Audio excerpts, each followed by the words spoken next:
Bugungi mavzuyimiz bekorchilikdan qutulgan. Birodarlar, shu yerda aytilayotgan har bitta mavzu sizni saodat degan narsaga yetishlikka qo'yilgan bitta qadam.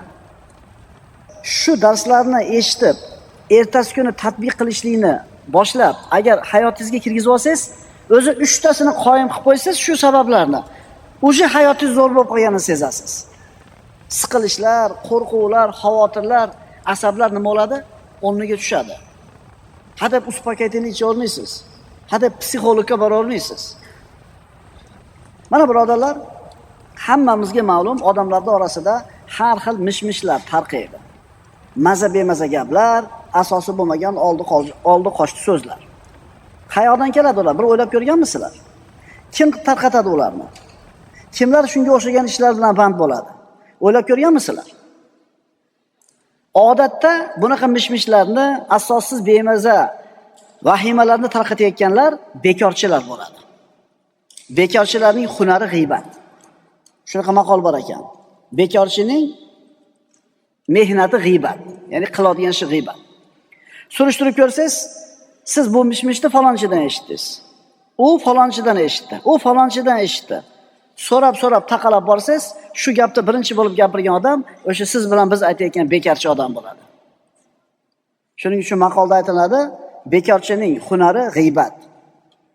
Maqolda aytilinadi, bekorchidan el bezor, so'zidan ko'ngil ozar. Astagfirullah, radu bi an yakunu ma'al khavalif. Ular orqada qolganlar. Ana shu orqada qolganlar bilan rozi bo'lganlar. Alloh ularni dillarini muhrlab qo'ydi. Bas endi ular anglamaydi. Zehn uchun, aql uchun eng xatarli bo'lgan narsa kishini ishsiz qolishi, kishini bekorchi bo'lib qolishi. Bu odamning holati katta tezlikda ketayotgan mashinani shofir uxlab qolgan. Shunga o'xshaydi. Mashina nima bo'ladi? Shofir uxlab qolgan, mashina o'ngga moyil bo'lyapti, chapga moyil bo'lyapti, lekin borib bir joyga kirib ketishi aniq. Bekorchi odam uxlab qolgan shofirga o'xshaydi. Shuning uchun birodar, bekorchi bo'lib qolishidan ehtiyot bo'lgan. Pulingni olamasang ham ishlaver. Haqqingni bermayotgan bo'lsang bekor qolma, ishlaver. Chunki bermayotgan bo'lsa qiyomatga o'tdi. Bermayotgan bo'lsa eng kamida o'zingni bekorchilikdan saqlading. Ana shu qadimgi faylosoflardan Buzurgi Mehr aytadiki, agar biron ish bilan bandlik, shijoat makoni bo'lsa, u holda bekorchilik fasodlar makonidir. Bir narsa bilan band bo'lib mashg'ul bo'lishlik, shijoat paydo qiladigan o'rin bo'lsa, endi bekorchilik fasodni paydo qiladigan o'rin bo'ladi. Hakimlar aytishadi, bekorchilikdan saqlaning. Zero bekorchilik aqlni buzadi, zaif insonni yiqitadi. Undan tashqari, bekorchilik birodarlar hamma yomonliklarning sababi. Qayerda bekorchilik bo'lmasa, shu yerda yomonlik ham bo'lmaydi. Qaytarib aytaman. Qayerda bekorchilik bo'lmasa, shu yerda yomonlik ham bo'lmaydi. Masalan, bir odamning farzandi aynib qoldi. Fe'l-atvori, yurish-turishi nima sababdan shunaqa bo'ldi, bilasizmi? Farzandingiz qachon noto'g'ri yo'llarga kirib qoladi? Bekorchi bo'lganida. Shuning uchun esi bor ota farzandlarini bekor qo'ymaydi. Yo bir maktabda o'qiyotgan bo'ladi, yo universitetda, yo madrasada o'qiyotgan bo'ladi, yo bir hunarga berib qo'yadi. Yana shuni bilishimiz kerakki, birodarlar, bekorchilik shaytonning ekinzori hisoblanadi. Bekorchilik shaytonning ekinzori. Shayton u ekinzorda shayton yangi gunohlarni yetishtiradi. Endi bor gunohlarni esa rivojlantiradi. Shuning uchun birodar, bekorchi bo'lib qoldingmi? Tamom. Sen g'am qayg'uga, xavotirga, qo'rquvga, vahimaga tayyor turaver. Chunki bekorchilik seni g'am tashvishga, qo'rqinchli kelajak sari boshlaydi. Bekorchi aqllar iblisning ustaxonasi. Bekorchi aqllar iblisning ustaxonasi. Shu so'zni bir ma'nosini chaqib ko'ringlar-da. Bari maza bemaza ishlar bekorchilardan chiqadi. Chunki bekor qoladigan bo'lsang, bu bekorchiliging senga o'tmishni va hozirni va kelajakni daftarni ochib qo'yadi-da, seni behalovat qiladi. O'sha paytda unday qilsam bunday bo'lardi, bunday qilsam bunday bo'lardi, seni gapimga kirmasligim kerak edi, endi nima bo'ladi va hokazo. Shuning uchun bekorchilikdan qutul birodar. O'zingga foydali bo'lgan ish bilan band qil o'zingni. Qalbing, jasading, borlig'ingni bo'sh qo'yma. Agar o'zingni band qilmasang shunday ish bilan, biz yuqorida aytib o'tgan kasallarga albatta duch bo'lasan. Chunki koinot bo'shlig'ini qabul qilmaydi. Koinot vakuumni ko'tara olmaydi. Bir joydan bir narsa ketsa, o'rniga boshqa narsa albatta keladi. Agar bir joyda xayriyat, salohiyat to'xtab tugab qolsa, bo'sh qolsa, uni fasod egallaydi. Yana maqolda aytilar ekan, baxt yalqovga begona. Baxt yalqovga begona. Yalqov odam baxtli bo'la olmaydi. Ahmoqni kulgusi ko'p, dangasani uyqusi ko'p. Ana shu g'arblik tabiblardan bittasi, mashhur tabiblardan bittasi inson nima uchun yashaydi deb nomlagan kitobida shunday deydi. Tabib aytayapti, tajribasi katta bo'lgan tabib. Shifokorlik tajribamga tayanib aytamanki, ikkilanish, shubhalanish va xavotir sababli qaltiroq kasalga duchor bo'lgan kishilar biron ish bilan band bo'lishsin. Chunki ish vaqtida paydo bo'lgan g'ayrat, shijoat insonga o'ziga bo'lgan ishonchni keltirib chiqaradi. Qo'rquvdan, vahimadan, xavotirdan qaltiroq bo'lib qolar ekan, insonda shunaqa kasal bo'lar ekan. Endi bu kasaldan qutulish yo'li nima ekan? Fa idza qudiyatis solatu fantashiru fil ardi wabtaghu min fadlillah. Endi qachoniki namoz ado qilinsa, juma namozi, yerda tarqalib Allohning fazli marhamatidan rizq ro'z istoringlar. Ya'ni juma namozini o'qigandan keyin harakat qilinglar deyapti Alloh taolo. Fantashiru, tarqanglar deb aytayapti. Birodarlar, bekorchilik bu inson o'zini o'zi qatl qilishligi. Bekorchilik bu suitsid, maxfiy o'lim. Uxlatuvchi dori bilan o'zini joniga qasd qilish. Bekorchilik narkoz, birodarlar. Mana bilasizlar, Lev Tolstoy degan bir yozuvchi bo'lgan. Shu odam bir ajib so'zi bor ekan. İnsonlarda har xil tushunchalar bor. Biri to'g'ri, biri noto'g'ri. Bu mutafakkir aytadiki, noto'g'ri tushunchalarning eng hayratlanarlisi qaysi? Insonning baxti hech narsa qilmaslikda degan tushuncha. Bir odamni qo'lida katta dunyosi bor, hech narsa qilmaydi. Faqat yeydi, ichadi, uxlaydi, maza qiladi. Shu odamni baxtli deyish bu eng katta xato. Bu noto'g'ri tushuncha deb aytayapti. Chunki birodarlar, hech narsa qilmayotgan odam, garchi u boy bo'lsa ham, to'rala tomoni qibla bo'lsa ham, uni baxtli deb bo'lmaydi.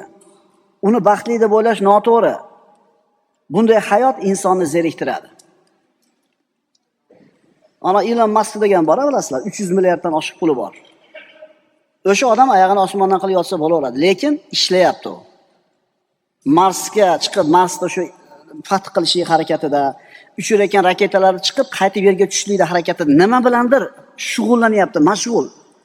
Birodar, bekorchilikdan o'zingizni saqlagin. Ana shu Skandinaviya o'lkalari Yevropani o'zida ham eng boy mamlakatlar hisoblanadi. Ishlamaydigan odamlarga katta miqdorda pasobiya pullari beriladi. Turmush tarzi juda ham baland, ammo ayni ana shu Skandinaviya o'lkalarida suitsidni miqdori juda ham katta. O'zini o'zi qatl qilganlarning eng ko'pi ana shu Skandinaviya o'lkalarida. Nima uchun? Zerikkan bular. Demak, birodarlar, baxt bekorchilikda emas. Garchi u bekorchi odam boy bo'lsa ham. Inson tirik bo'lish kerak, inson harakatda bo'lishligi kerak. Bekorchilik shunday bir azobki, bu azobni Xitoy mahbuslarga beradigan jazoga o'xshatsak bo'ladi. Mahbus bog'lab qo'yiladi, o'tkizib tikka qilib, boshini ham bog'lab qo'yadi, qimillolmay turadi.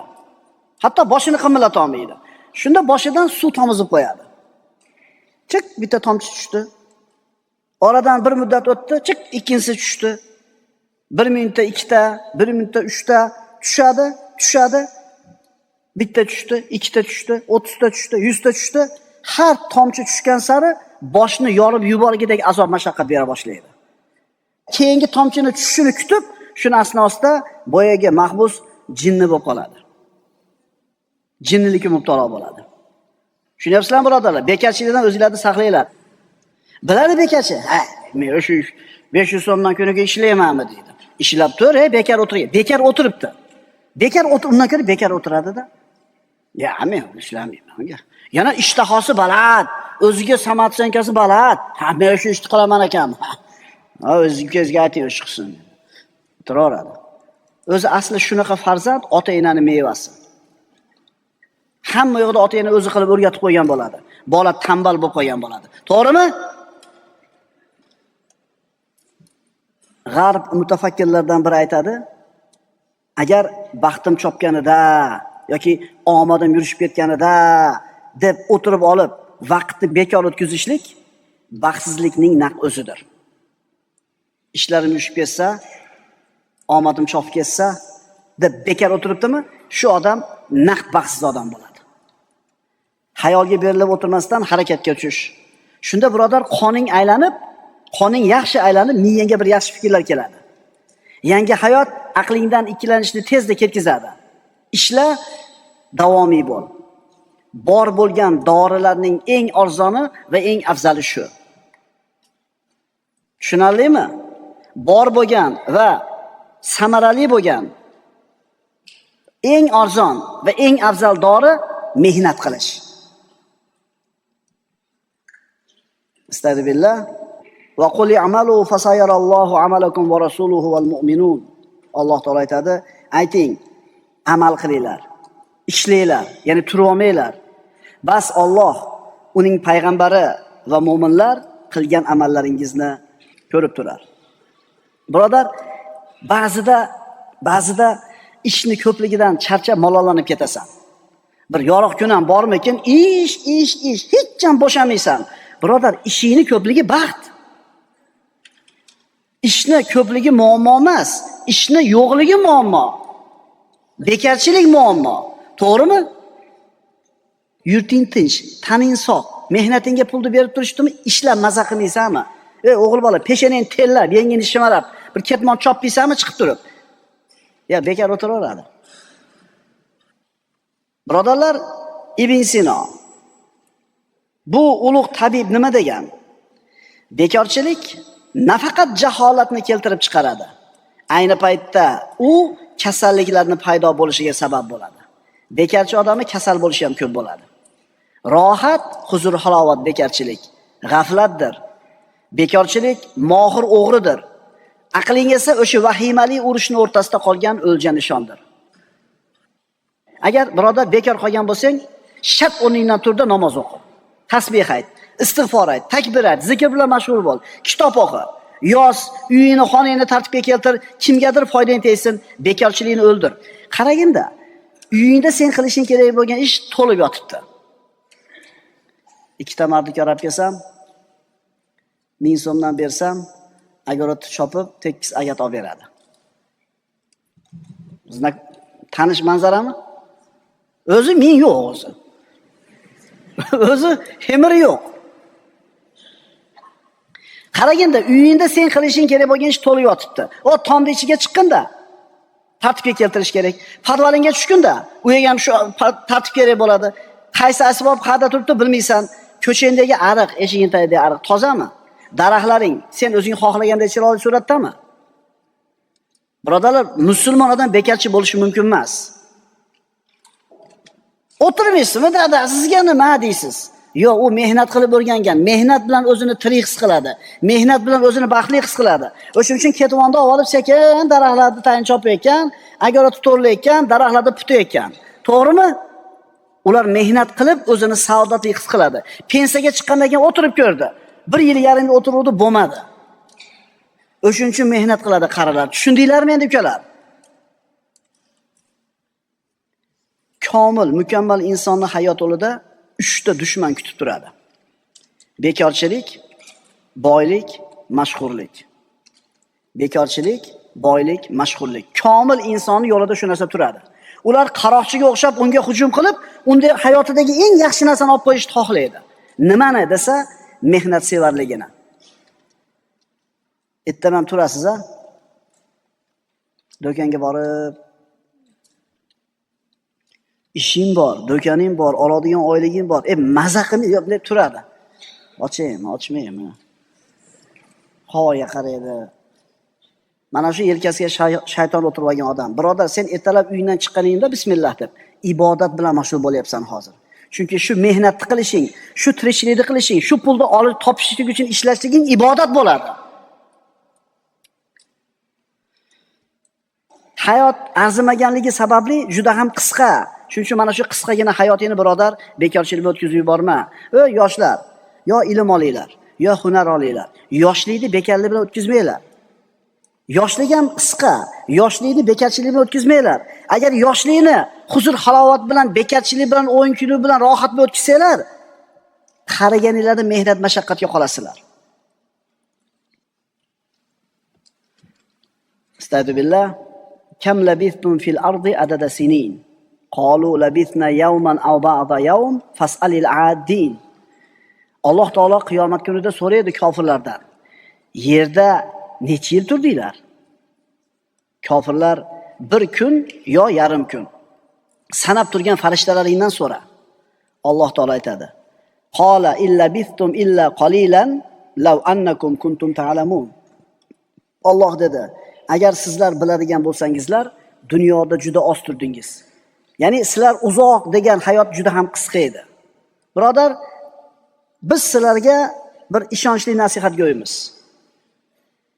Yunon hakimlari qo'rquv va xavotirga o'xshash psixologik kasalliklarga duchor bo'lgan kishini davolash uchun dalaga haydashib yuborardi, bog'larga haydashib yuborardi, majbur ishlatishardi.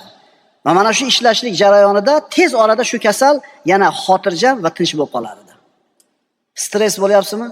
Asabingiz tarang bo'lib ketdimi? Ketmonni ko'tarib chiqing tolaga. Chiqing o'sha bog'bonni oldiga borib, xizmat bo'lsa ayting, men ishlayman deb. Shu zo'r lecheniya. Xullas, asabi tarang bo'lgan, nervini bo'lib qolgan birodarlar bormi? Endi sizlar o'zingizlardan so'raylar, shunga o'xshagan mehnatim bormi? Shat chiqib mashinangizni o'zingiz yuving. Shat agarotingizni o'zingiz choping. Daraxtlarni o'zingiz qirqing. Tugadimi uyda ish? Chiqing tolaga. Abedgacha ishlab qaytib keling-da, uyqu ham zo'r bo'ladi-chi, tolada ishlaganingizdan keyin. Bilasizmi? Tolada ishlaganlar biladi buni. O'sha qattiq non bilan sovuq suv shunaqa shirin o'tadi va abedda shunday tutgacha tutaga borib boshni qo'yasiz. Ana lecheniya. Tushunarlimi? Asabi tarang bo'lgan odamlar shu tolaga chiqib ishlash kerak. Bu meni gapim emas bu.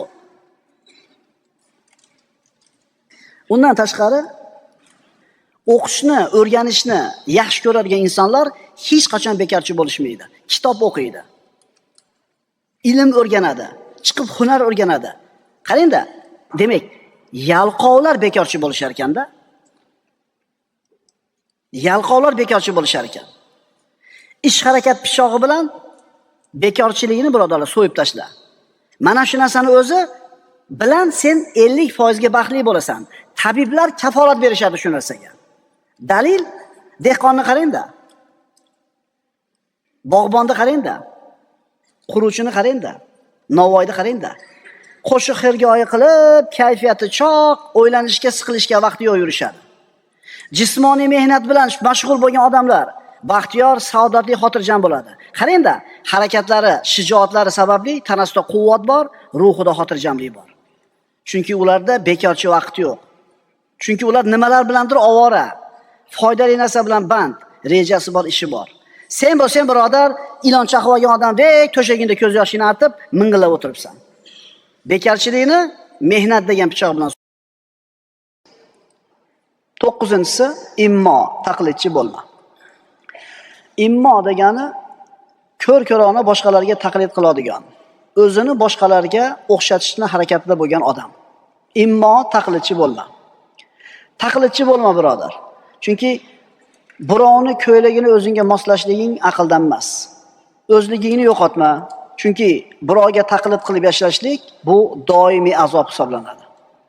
Boshqalarga ko'r-ko'rona taqlid qilishlikka intilma. Chunki laylakni yurishini o'xshataman deb Allohonat o'zini yurishini yo'qotib qo'ygan.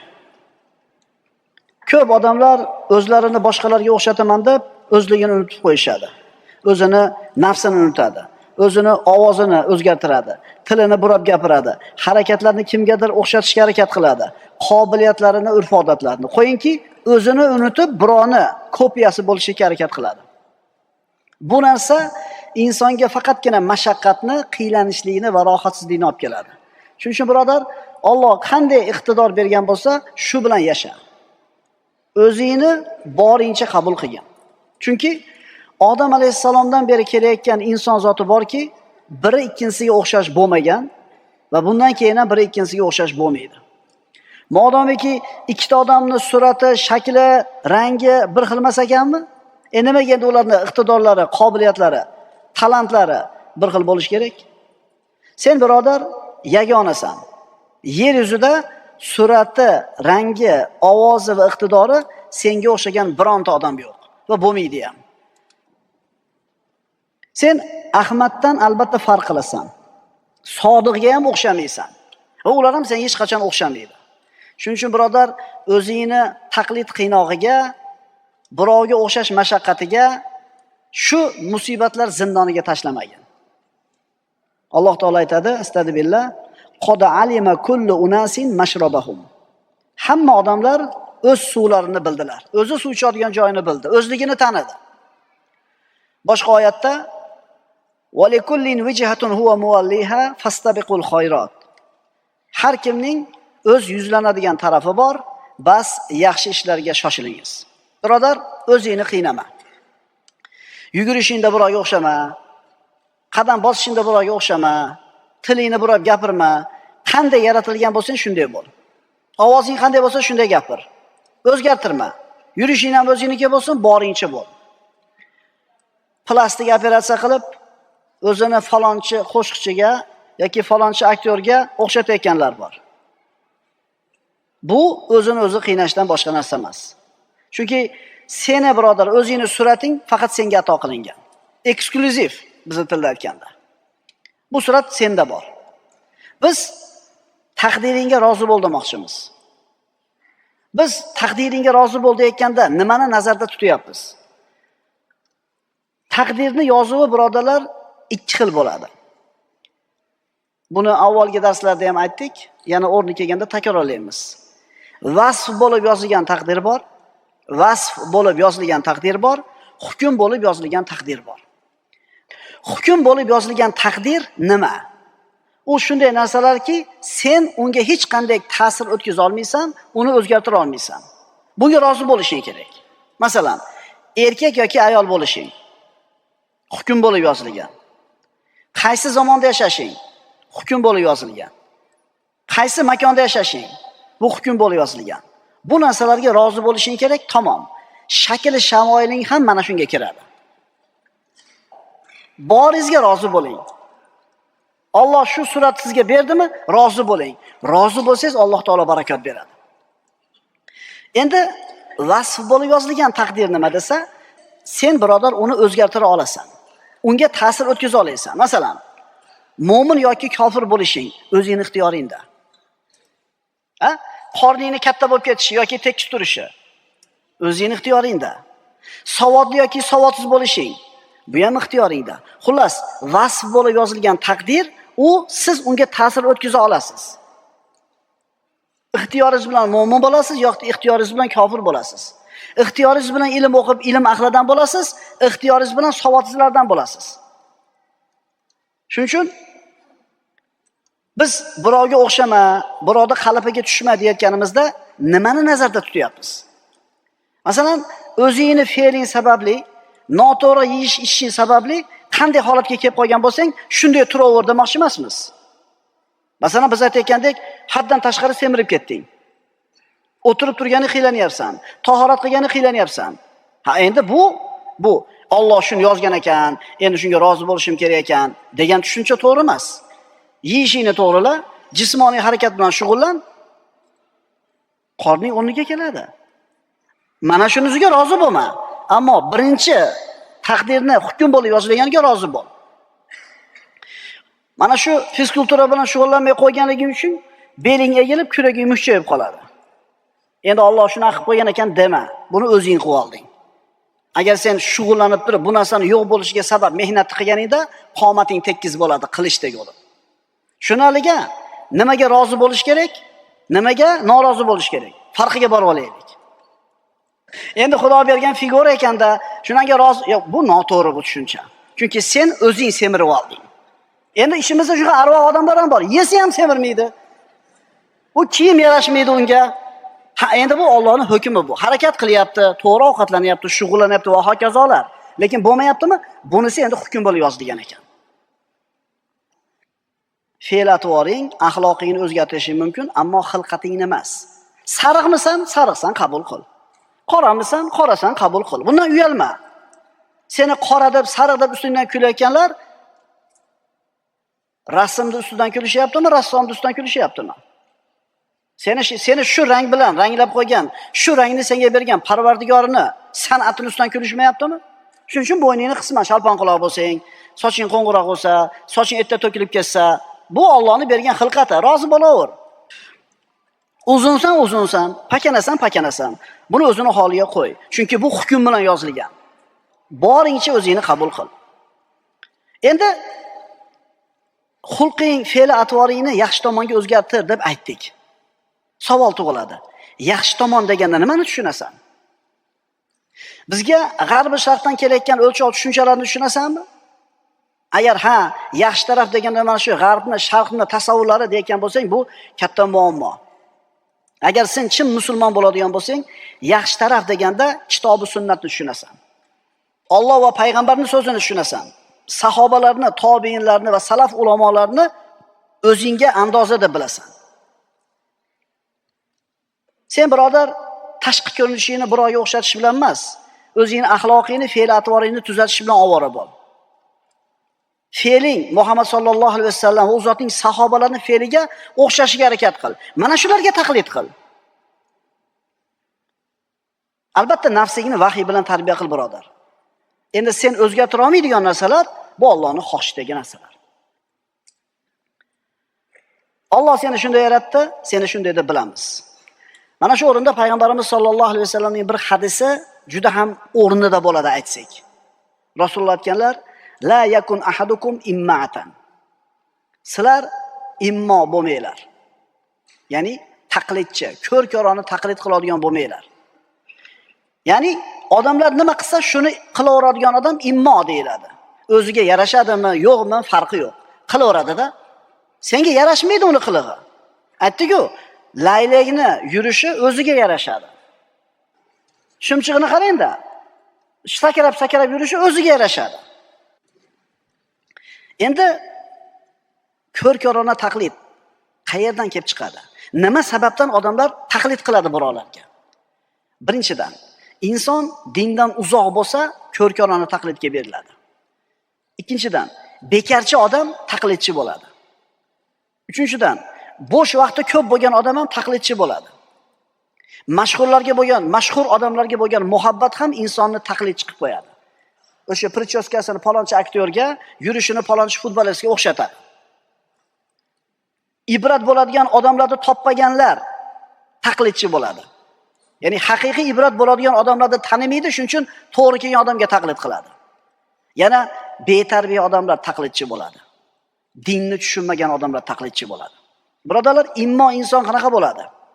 Bu o'zini fikri yo'q bo'lgan odam. Kimga bo'lsa ergashib ketaveradigan odam. Kim bilan bo'lsa, kim bo'lishidan qat'iy nazar, men sizlar bilan birgaman deydigan odam. Taqlidchi kim bo'ladi? O'zini o'lchov tushunchasi yo'q, ochiq pozitsiyasi yo'q odam. Unga birov jinni yaxshilik qilib qo'ysa, u bilan ham ketaveradi. Birov unga zid bo'lgan odam yaxshilik qilsa, u bilan ham ketaveradi. Osh qilib berib qo'ysa ketaveradi-da. Unga qilingan biron yaxshilik yoki unga qilingan biror yomonlik har tomonga buraveradi. Lekin musulmon odam bunaqa zaif shaxsiyatli inson bo'lmaydi. Beqaror bo'lmaydi, o'zgaruvchan bo'lmaydi, bemulohaza bo'lmaydi. Taqlidchi odam qanaqa odam bo'ladi? Taqlidchi odam dindorlar ichiga kirganda qoraka bo'lib gaplashib o'tiraveradi siz bilan. Endi gunoh ma'siyat qiladiganlarning majlisiga o'tirib qolsa, shularning bittasi bo'lib ketaveradi. So'kinib gapiraveradi. Jargon, g'iybat, shikoyat. Ya'ni kimni holatiga, qaysi majlisga tushsa, shularning qalbiga tushib qolaveradi. Musulmon unaqa odam bo'lmaydi. Uni o'zini uslubi bor, qadriyatlari bor, o'zining ramkasi bor. Musulmon kishi muvozanatli bo'ladi. Palonchilarga taqlid qilmaydi. Odamlarni rozi qilaman deb to'g'ri kelgan ishga kirishib keta olmaydi. O'zining shabloni bor, o'zining andozasi bor. Hamma so'kinib gapirayotgan bo'lsa ham bu majlisda indamay o'tiradi yoki turib chiqib ketadi. Biror narsani qilsa yoki biror narsani tark qiladigan bo'lsa, maqsadi Allohning roziligi bo'ladi. Odamlar nima qilayotgan bo'lsa qilaversin. Moli davlati ko'p odam to'yini shu to'kin sochinlik bilan, ehtimol isrof bilan qilsa, uni puli bor. Endi kambag'alga balo bormi unga taqlid qilibda? To'g'rimi? O'zi puli yo'q. Nari-beri to'yni qilyapti. Lekin odamlar qilyapti-da, biz ham qilishimiz kerak deb turib, isrofga pul sarflaydi. Bunga kim qo'ydi? Demak, shu odam taqlidchi. Ko'r-ko'rona taqlid qilyapti. Odamlar qanaqa qilyapti o'zi? Hadisda aytilgan taqlid birodarlar, la yakunu ahadukum imma. Sizlar taqlidchi immo bo'lmanglar. Bu yerda ko'r-ko'rona taqlid aytilyapti. Bu yerdagi taqlid faqatgina ibodat, aqida masalasida emas. Birodarlar, axloq masalasida ham taqlid bor. Yurish-turishda, kiyinishimizda, bir-birimiz bilan qilayotgan muomalada nima bor? Taqlid bor. Payg'ambarimiz sollallohu alayhi vasallam aytganlar: "La tattabi'unna sunana man qablakum shibran bi shibrin va zira'an bi zira'in." Sizlar o'zlaringizdan avval o'tgan ummatlarning yo'llariga qarichma-qarich, ziroma-ziro ergashib ketasizlar. Hatta law salaku juhra dobbin la salaktumu. Agar ana shu nariga toifalar bir kalta kasada teshigiga kirib ketsa, sizlar ham orqasidan kirib borasizlar. Hozir shunaqa bo'lmayaptimi, birodarlar? Qanaqa ishlar bor, musulmonga to'g'ri kelmaydigan, mana shu g'ayri dinlardan bizga o'tib qoldi. Aytinglarchi? Futbol komandasi futbol komandasi yutsa, bayroqlarni ko'tarib, ko'chalarda shovqin-suron qilib, ko'chalarni to'ldirib, mashinada signal chalib yurish. Bormi? Bor. Kiyinishda ruku qilsak, sajda qilsak, belimiz oxirigacha ochilib qolyapti. To'g'rimi? To'g'ri. Sajda qilsak, yitilib ketyapti shimlarimiz torligidan, chunki ular kiyyapti-da tor. Shuning uchun biz, birodarlar, biz musulmonmiz. Biz ibodatimizga, namozimizga xalaqit qilmaydigan kiyim kiyamiz. Kiysa kiyib o'lmaydimi hammasi? Bugunchi mana shu dars tugagandan keyin, demak, men taqlidga berilsam, kimlargadir o'xshashga harakat qilib yashasam, o'zimni doimiy mashaqqatga tiqib qo'yaman ekan. O'zimni hayotimni kir qilib olaman ekan. O'zimni hayotimni fasodga uchrataman ekan degan tasavvur bilan chiqib ketinglar. Bugun yarim soat eshitgan ma'ruzalar foyda qilgan bo'ladi. Kunda bittadan tasavvurni o'zgartiraylik, bittadan. Ko'r-ko'rona taqlidning zararlari. Taqlid, ko'r-ko'rona taqlid Allohni yo'lidan chiqarib yuboradi. Ko'r-ko'rona taqlid aqli va dinida insonning zaif inson ekanligi, shaxsiyati zaif ekanligi ma'lum bo'lib qoladi. Xor bo'lib yashaydi. Taqlidchini Allohga ham qadri bo'lmaydi, odamlarga ham qadri bo'lmaydi. Taqlidchi xor bo'lib yashaydi. Allohga ham qadri yo'q, odamlarga ham qadri yo'q. Ko'r-ko'rona taqlid qilishlik haqiqatlarni idrok qilishdan to'sib qo'yadi. Ko'r-ko'rona taqlid jamiyatda tuban odamlarning ko'payishiga sabab bo'ladi. Narxi past odamlar ko'payib ketadi. Taqlidchi zalolat qudug'iga tushib ketadi. Taqlidchi, ko'r-ko'rona taqlid qilgan odam o'zi bir jamiyatda yashab turib, boshqa jamiyatni quli bo'lib yashaydi. O'zi musulmonlar orasida yashaydi, ammo shu kofirlarning ishlariga, urflariga taqlid qildimi, musulmonlarning ishida yashab turib, ana shu kofir yurtdagi odamlarning quli bo'lib yashaydi. Ko'r-ko'rona taqlid qiladigan odam fikriy tanazzulga duchor bo'ladi. Bunday odam chiqqan har bitta yangi narsani orqasida quvib yuradi. Har qanaqa bir g'arib narsaga o'ch bo'ladi. Hamda boshqalarning ra'yiga o'ylamasdan etmasdan ergashib ketaveradi. Natija qanday bo'ladi? Natijada o'zligini, islomiy haviyasini yo'qotadi, shaxsiyati zaif bo'ladi, yetalatma bo'ladi, tavozunsiz insonga aylanadi. Dinimiz bu narsalardan qaytargan. Aqlli, xushli musulmon kishi qilmoqchi bo'lgan ishini, mohiyatini, oqibatini fikrlab ish qiladi. Abdulloh ibn Mas'ud, mana ulug' sahobalardan. U sahoba aytadi: "Yo olim bo'linglar, yo mutaallim bo'linglar. Immo bo'lmanglar. Yo olim bo'l, diningni biladigan, yo shu olimdan dinni o'rganadigan mutaallim, talaba bo'l. Bilasanda shunda kimga ergashib, kimga ergashmaslik kerakligini. Immo bo'lmanglar" dedi. So'rashdi: "Immo kim?" Ibn Mas'ud javob berdi: "U shunaqa odamki, men odamlar bilan birgaman" deydi. Agar ular to'g'ri bo'lsa to'g'riman, agar adashsa adashaman deydi. Men qavmim bilan bilaman deydi. Qavmi isrof qilayotgan bo'lsa ham, gunoh qilayotgan bo'lsa ham qavmi bilan. Demak, o'zini fikri yo'q.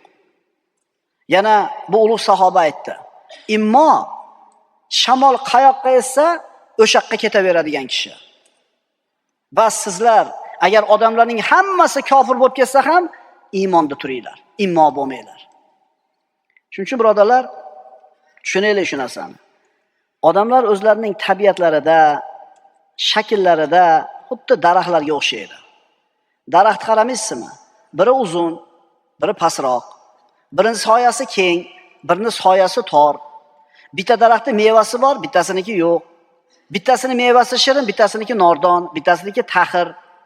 Birodar, agar sen olma bo'lsang, behi bo'lishga urinma. Seni qadring olmaligingda. Seni olma deb yaxshi ko'ramiz.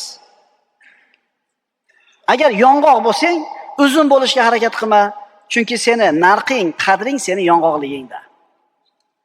Birodarlar, ranglarimiz, tillarimiz, iqtidorlarimiz turli bo'lishi ham o'zi Alloh taoloning mo'jizasi. Seni birodar hech kimga o'xshamasligingni o'zi mo'jiza emasmi? Sen o'zi mo'jizasan, Allohning mo'jizasisan. Bu mo'jizani inkor qilma, taqlidchi bo'lma. Har bitta inson dunyoga kelar ekan, shakli shamoili turli bo'lganidek, iqtidor qobiliyati ham turli bo'ladi.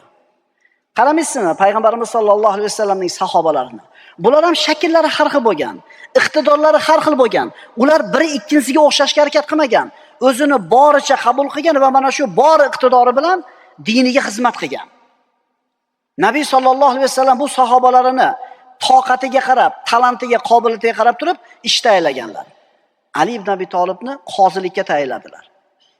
Muoz ibn Jabal roziyallohu anhuni ilm yo'liga buyurdilar. Ubay ibn Ka'b roziyallohu anhuni Qur'on ilmiga buyurdilar. Zayd ibn Sobitni faroiz ilmiga buyurdilar. Xolid ibn Validni jang maydoniga yubordilar. Hasson ibn Sobit roziyallohu anhuni she'r ilmiga yubordilar. Qays ibn Sobit esa notiqlik ilmini o'rganishlikka buyurildi. Shuning uchun o'zingiz nimaga yarashingizni, nima qobiliyatingiz borligini bilingda, shu bilan diningizga xizmat qilavering. Hamma olim bo'la olmaydi. Hamma qori bo'la olmaydi. Hamma voiz bo'la olmaydi. Endi nima qobiliyating bor senda? Shu qobiliyatingga rozi bo'ldi, diningga xizmat qilib qol. Boshqalarning fe'l-atvoriga, xulqiga ko'r-ko'rona taqlid qilish, o'zgalarning yaxshi yomon sifatlarini o'zingniki qilib olish, bu o'zingni yo'qotib qo'yish bo'ladi. Abu Bakr Siddiq roziyallohu anhu jismonan nimjonroq bo'lgan. Tabiati juda ham muloyim bo'lgan, ko'ngilchak bo'lgan. Ammo shunaqa bo'lsa ham ummat uchun qanaqa xizmat qilib qo'ydi? O'zini boricha qabul qilib turib. Endi Umar ibn Xattobni qarang. Ulkan gavdalik, jussasi yo'g'on bo'lgan odam, tabiati ham qattiq bo'lgan. Bu kishi ham mana shu fe'l atvori bilan, shu shakli shamoili bilan dinini katta g'alabalarga xizmat qilib qo'ydimi? Bu ulug' insonlarni hayotiga qaraydigan bo'lsangiz, ular o'zlarini boshqalarga o'xshatishga harakat qilishmadi. Boshqalarga o'xshatishga harakat qilmadi, o'zini iqtidoridan kelib chiqib turib diniga xizmat qildi. Shuning uchun birodar, Alloh senga ato qilgan ne'matlarga rozi bo'lib shukr qil. Agar bilsang, mana shu seni surating faqat senda bor. Shukr qil, rozi bo'l, shu ne'matlar seni ustingda ziyoda bo'ladi. La yukallifullohu nafsan illa wus'aha. Alloh hech bir jonga toqati ko'tara olmaydigan narsani taklif qilmas. Boshqalarni tabiiy xislatlariga ko'r-ko'rona taqlid qilaversang, o'zingni shaxsiy xislating va qobiliyating yo'q bo'lib ketadi. Iroding sinadi, fahm farosating ketadi, aql zakovating yo'qoladi. Xulosa, taqlidchi bo'lma birodar. Birovni ko'ylagini o'zingga moslama. O'zligingni yo'qotma. Chunki bu narsa doimiy azob va mashaqqatdir. Saodatning sabablari degan darsimizda 9-mavzu immo ko'r-ko'rona hali kelmagan kelajakni qo'yib tur. Insonni bugungi kunini ikkita narsa fasodga uchratadi. O'tmishga bo'lgan pushaymon va kelajakdan bo'lgan xavotir, qayg'u. Alloh azza va jalla Qur'oni Karimda marhamat qiladi. Astagfirullah. Ata amrullohi fala tasta'jiluh. Allohning farmoni kelib qoldi, bas sizlar uni shoshtirmay qo'ya qolinglar.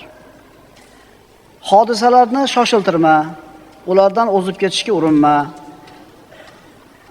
Axir sen onasini bachadonidagi homilani yetilmasdan avval tug'ilishini xohlaysanmi? Hali non pishib ulgurmasdan turib, uni tandirdan uzib olishni istaysanmi? Ertangi kun yo'q. Hali u yaratilgani yo'q. Uni rangi ham yo'q, shakli ham yo'q, ta'mi ham yo'q, vujudi ham yo'q. Yo'q u. Endi nima uchun uni bugun g'amini qilib, tashvishini qilib, bugungi kunimizni band qilishimiz kerak? Hali uni yaratilmagan musibatlari, gumon qilinayotgan hodisalarni boshimizga kiyib olib, nima uchun bugungi kunimizda g'amga kirishimiz kerak? Ular hali bormi, yo'qmi? Alloh u musibatlarni, biz gumon qilayotgan musibatlarni yaratadimi, yo'qmi? Buni hech kim bilmaydi. Ehtimol odamlar ertaga bo'ladi deb qo'rqayotgan, vahima qilayotgan narsalar ular o'ylagandan ko'ra yengilroq bo'lar yoki undan ko'ra yaxshiroq bo'lar. Muhimi u ertangi kun g'ayb olamida. U hali yo'q. Shuning uchun yo'q narsani g'amini qilib, bugungi bor kuningni fasodga uchratma, birodar. Ko'prikka yetmasdan turib, undan o'tishlikka urinma. Avval yetib boraylikchi. Ehtimol biz yetib borguncha ko'prik sinib yo'qib ketar. Ehtimol o'ylaganimizdan ko'ra yengilroq o'tib ketarmiz. Axir o'smagan terakka laylak in qurmaydi-yu, birodarlar. Shuning uchun kelajak haqida fikr yuritish uchun aqlga erk berish, g'ayb kitobini ochishga kirishib ketib, keyin kelishi kutilayotgan musibatlarni o'ylab vahimaga kirib qolish shar'an qoralangan ish. Ertangi kun hali yo'q. Kelajakdan qo'rqma. Sen o'ylagan vahima bormi, yo'qmi? Sen bo'lasanmi u kuni, yo'qmi, uni Xudo biladi. Shuning uchun birodarlar, bunday yo'l tutishlik aqlga to'g'ri kelmaydi. Aqlli odamning ishi emas. Odatda suvni ko'rgandan keyin odam o'tigini yechadi oyog'ini yuvish uchun. Suvni ko'rmasdan turib o'ti yechilmaydi. Albatta bu o'rinda birodarlar, ilmga asoslangan, hujjat dalili bor, aniq hisob kitoblari bo'lgan, hisob kitoblari aniq bo'lgan, ilmiy xulosalar bilan aytilgan narsalarga tayyorgarlik ko'rish bu boshqa masala. Masalan, ob-havoni sovuq kelishiga aytilyapti. Bu ilmiy asoslangan, ilmiy dalillari bor gap. Mana siklon kelyapti, bunday bo'ladi, bir yil sovuq bo'ladi. Ko'mirda ertaroq harakatini qilinglar. Uylarda isishlikda paydo bo'linglar deb turib, hujjat dalillangan, ilmga asoslangan, isbot dalili bor xabar bo'lsa, bu kelajak haqida bir o'ylanib, uni tadbirini, chorasini ko'rishlik boshqa masala. Ammo odatda odamlar asossiz o'y-gumonlarga tayanib, vahimalarga beriladi-da, o'zlarini xorlikka ro'baro qilishadi. Bu dunyoda yashayotgan juda ko'p odamlar kelajakdan qo'rqadi. Och qolib ketishidan, kasalga uchrashidan, faqirlikdan, musibatlarga kelishidan qo'rquv bilan yashaydi. Binobarin bugungi kunni boy beradi. O'zi Tavrotda yozilgan ekan. Kitoblarda keltiriladi. Tavrotda shunday deyilgan: "Aktsaru ma yuxof la yakun." Odatda odamlar qo'rqayotgan, sodir bo'lishidan qo'rqayotgan, vahima qilayotgan ko'p narsalar bo'lmaydi. Odatda odamlar vahima qilayotgan narsalarning ko'pi bo'lmaydi. Shu karantin arafasida birodarlar qaranglar-da, odam kulgin keladi-da, qilayotgan ishimizni ko'rib turib. Unlar ajiotaj bo'lib ketdi. Keyin nima bo'ldi? Joyiga tushdi. Vahima qilamiz ekanda, Allohga bo'lgan iymonimizning zaifligidan, qazoy qadarga bo'lgan iymonning zaifligidan inson ertaga nima bo'ladi degan vahima bilan, qo'rquv bilan yashar ekan. Ertaga nima bo'ladi? Aniq bilasizlar nima bo'lishini. Nima bo'ladi ertaga? Alloh aytgani bo'ladi. Bilasizlarmi shuni?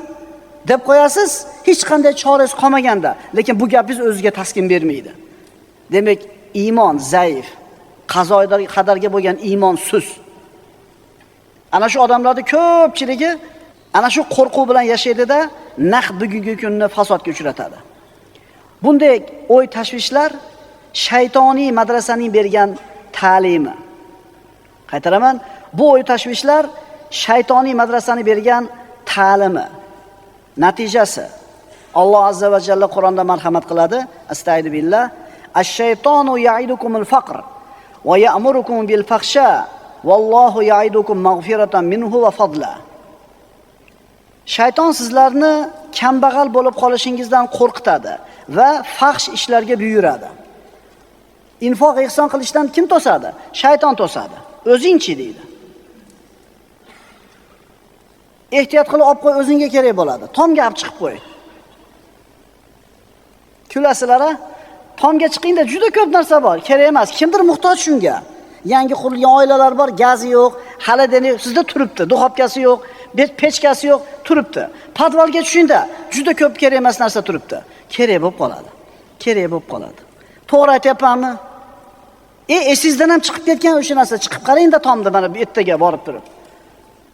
Shayton kambag'al bo'lib qolishidan qo'rqib, sizlarni fahshga va munkarga, gunohga buyuradi. Endi Alloh nimani va'da qiladi? Vallohu ya'idukum maghfiratan minhu va fadla. Alloh sizlarga o'z tarafidan mag'firat va fazl va karam, boylik va'da qiladi. Kelajakdan xavotirga soladigan narsa shaytonning vasvasasi. Ammo Alloh azza va jalla o'zi tomonidan fazlni va'da qilyapti, mag'firatni va boyligini va'da qilyapti. Alloh taolo aytayapti, birni bersang 10 ni olasan. Birni bersang 700 qilib yozaman savob deyapti. Lekin iblischi bu narsani qilmaslikka chaqiradi. Bunday odamlarni ko'p yig'lab yashaydi. Nima uchun yig'lab yashaydi? Chunki ertaga och qolishi mumkin, kasal bo'lib qolishi mumkin, 100 yildan keyin olam unday bo'lishi mumkin, bunday bo'lishi mumkin. Mo'min odamni bu masaladagi e'tiqodi qanday bo'ladi? Payg'ambarimiz sollallohu alayhi vasallam aytadilar: "Va alam annama axtoka lam yakun liyusibaka." Bilginki, nima seni chetlab o'tgan bo'lsa, seni qo'lingga kelmagan bo'lsa, o'tib ketgan bo'lsa, bilginki taqdirda shu narsani seni qo'lingga kelishi yo'q edi. Kelmadimi? Demak, peshanangda yo'q edi ekan. Va ma asobaka lam yakun liyuxtiyaka. Endi seni ustingga nima kelgan bo'lsa, taqdirda shuni kelishi yozilgan edi. Yozilganida dod desang ham, faryod desang ham keldi. Mana mo'minning e'tiqodi shunday. Alloh yozgan bo'lsa odamlar qo'rqib vahima qilayotgan narsani ustimizga kelishini, biz har qanday hiyla chora qilmaylik, baribir keladi. Endi agar yozmagan bo'lsa, kelmaydi. Shuning uchun musulmon odam ertaga unday bo'lar ekan, indinga bunday bo'lar ekan degan vahimalarga e'tibor qilmaydi. Birodarlar, taqdir. Osmonlar va yer yaralmay turib, bandalarning taqdirlari 50 ming yil avval yozib qo'yilgan. Taqdir qalami yozib bitganidan keyin 50 ming yil o'tib osmon bilan yer yaralgan. Tushunyapsizlarmi? Hali osmon yo'q edi, hali yer yo'q edi, hamma narsa bitilgan.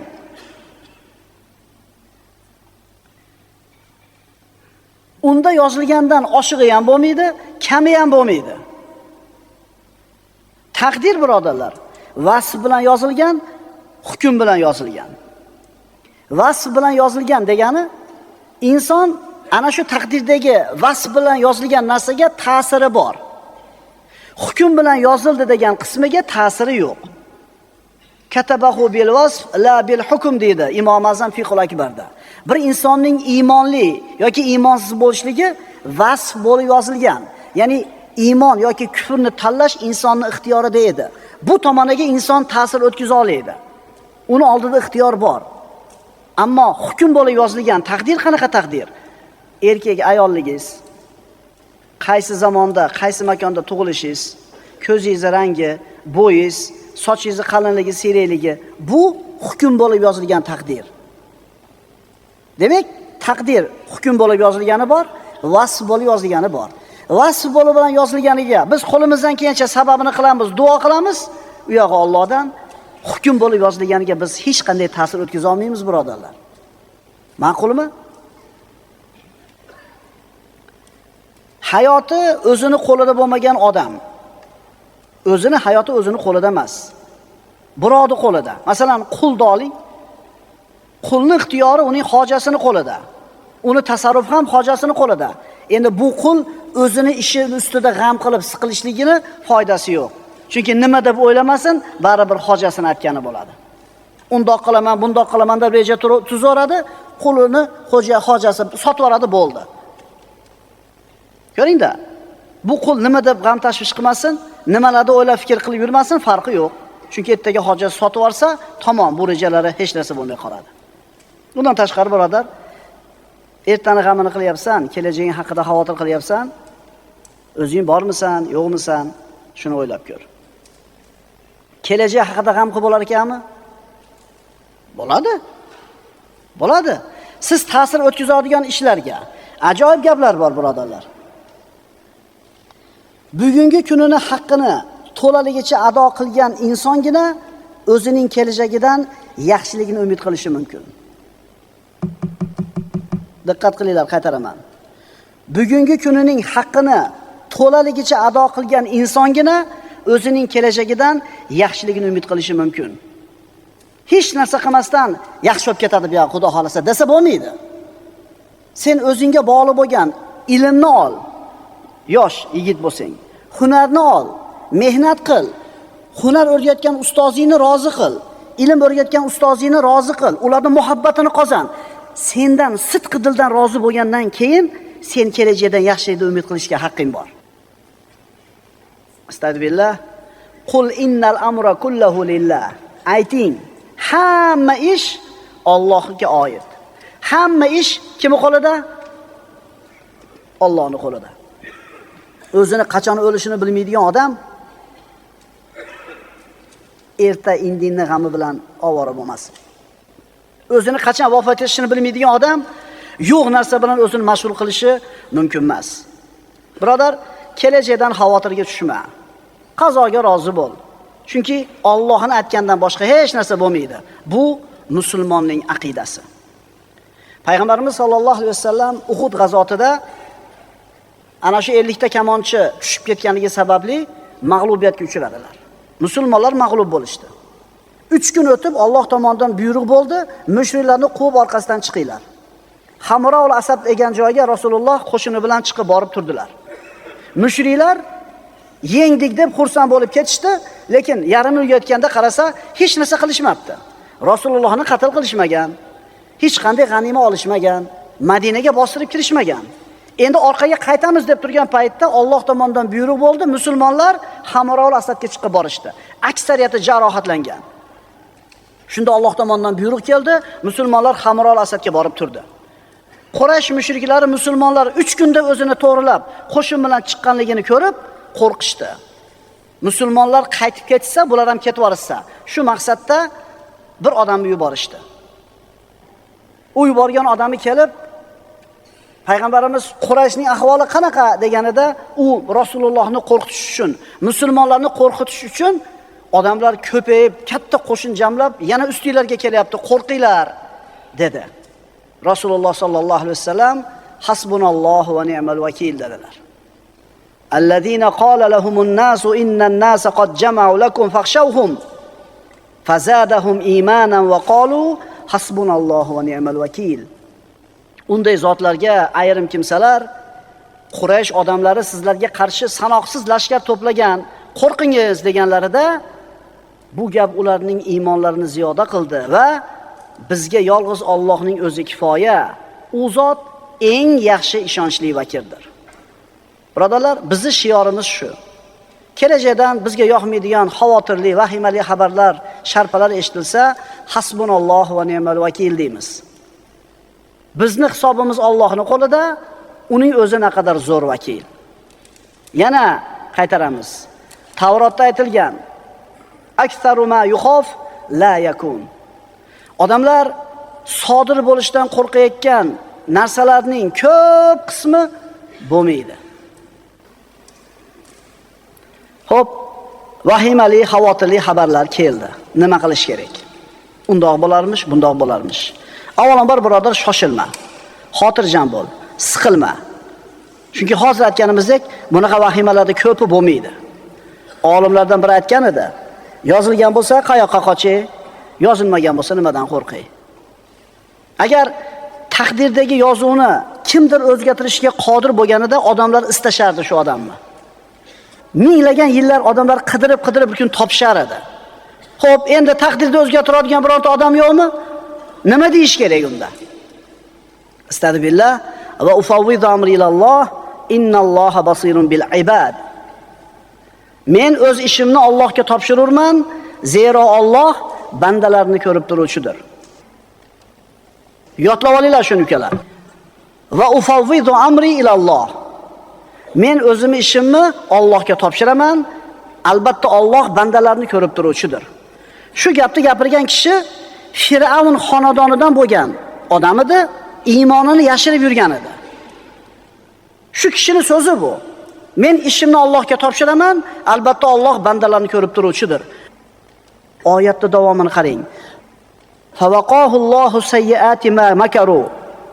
Alloh uni, boyagi iymonini yashirgan mu'minni, ularning yomon makr hilalaridan saqladi.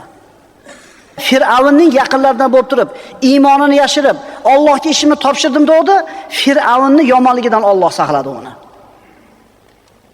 Kelajak haqida bo'ladigan har xil qalbingga yoqmaydigan gapni eshitganingda, birodar, sen aytkinki, men o'z ishimni Allohga topshirurman, zero Alloh bandalarni ko'rib turuvchidir. Shuning uchun ertangi kunda kelguncha o'zini holiga tashab tur, birodar. Uni xabarlarini so'rab surishtirma. U bilan ovora bo'lmay tur. Chunki sen buguning bilan ovorasan. Hali kelmagan kunni, yo'q kunni g'amini o'zing uchun boshingga kiyib olma. Hali quyoshi ko'tarilmagan kunni g'ami bilan bugungi kunni band qilgan kishining ishi qiziq emasmi? Ikkita narsa insonni bugungi hayotini fasodga uchratadi. O'tmishiga pushaymon yeyishi, kelajakdan xavotir qilishi. Hali kelmagan kunni g'am qilishdan ehtiyot bo'l. Saodatning shartlaridan 4-inchisi hali kelmagan kelajakni o'z holiga qo'yib tur.